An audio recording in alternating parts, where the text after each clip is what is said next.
गांधी उद्यान पार्क एवं अवहेलित अवस्था अच्छी। लक्षाधिक टंका व्यय निर्मित गांधी उद्यान पार्क एवं रक्षणाबेक्षण अभाव सांगक प्रशासन दृष्टि अभाव नष्ट होगाकू बसिला। डाबुगाँवासी आमोद प्रमोदर सुविधा जोगाई देवाई डाबुगाँ जयंतीनगर स्थित राज्य राजपथ पार्श्व गांधी उद्यान पार्क निर्मित होइछि। मध्य भागरे जातिर पिता महात्मा गांधी प्रतिमूर्ति स्थापन करा जाइथिला बेले गांधी उद्यान रे चतुर्पार्श्व शिशु मानक पई दोली झूला सह सुंदर और मनोलोभा चित्र अंका जाइछि।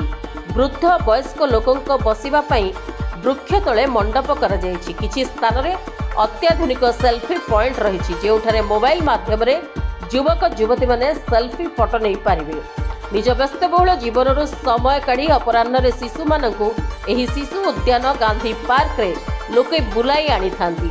तेबे लक्षाधिक टंकार व्यय होइथिले सुद्धा एही गांधी पार्क रो रक्षणाबेक्षण करा जाउ नथिबारु एहार सम्मुख भाग लुआ गेट को केही दुर्बृत्त चोरी करी नै जाइथिबा बेले गांधी पार्क परिसर रे थिबा सुंदर फूल अन्यान्य वृक्ष सबु नष्ट होई गलानी।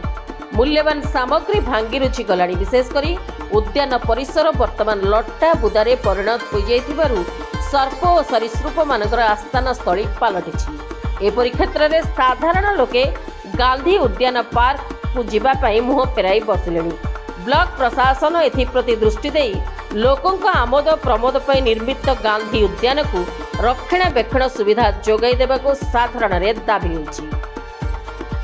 डाबुगाँव दुर्गा प्रसाद खुंटिया रिपोर्ट, रिपब्लिक ओडिशा, साधारण लोकंक स्वर।